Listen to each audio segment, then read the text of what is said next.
Pemirsa Pilkada serentak ring siu Desember sani jagirau ngarepin pikobert sani mesiosan yening sayhang ring pilkada sedurungnya ni. Setios nyinahang hak pilih, protokol kesehatan patut kemargiang becik rika legalah pencoblosan. Perindikan inucap kesinayang oleh Akademisi Undik Sasingaraja Iwayan Lasmawan. Manut Lasmawan pemargin kontestasi politik ring tengahing pandemi, sekadi mangken jantan menados perindikan sanitawa. Setia suenten nyani watasan-watasan parikrama, pemargin pemilu patut ngutama yang kesehatan. Rengkanan puniki penyelenggara pemilu utama ning KPU, patut aktif sejeroning sosialisasi pilkada. Sosialisasi patut ngelantur kemargiang. Penyelenggara Kaptiang Presiden Ngemargiang mekata terobosan sejeroning nincapang partisipasi krama sejeroning pilkada sane talar Presiden nincapang partisipasi pemilih. Setios punike sane patut kayat nain wantah politik uang ring tengahing pandemi.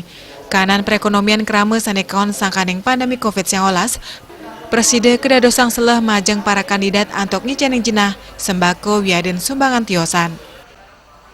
Pelaksanaan di lapangan memerlukan beberapa kerjasama yang bersifat sinergis dari berbagai kepentingan, terutama oleh penyelenggara pilkada yaitu KPU, agar betul-betul hak demokrasi masyarakat tersalurkan, tapi dengan tanpa mengabaikan aspek keselamatan masyarakat yang menyalurkan aspirasinya. Tentu protokol kesehatan ini adalah wajib bagi siapapun dia, apalagi sebagai penyelenggara pemilu itu. Dan saya melihat justru pilkada di tengah pandemi ini adalah sebuah ujian kita sebagai bangsa. Seberapa sadar, seberapa literate atau paham dan sadarnya kita sebagai warga masyarakat atas hak demokrasi kita. Setios punike masa pandemi talar pina ke ujian majeng para kandidat, yening Presiden becek lintangin ujian inucap, krama sane percaya pacang nincap. Komang Yuda, Bali TV.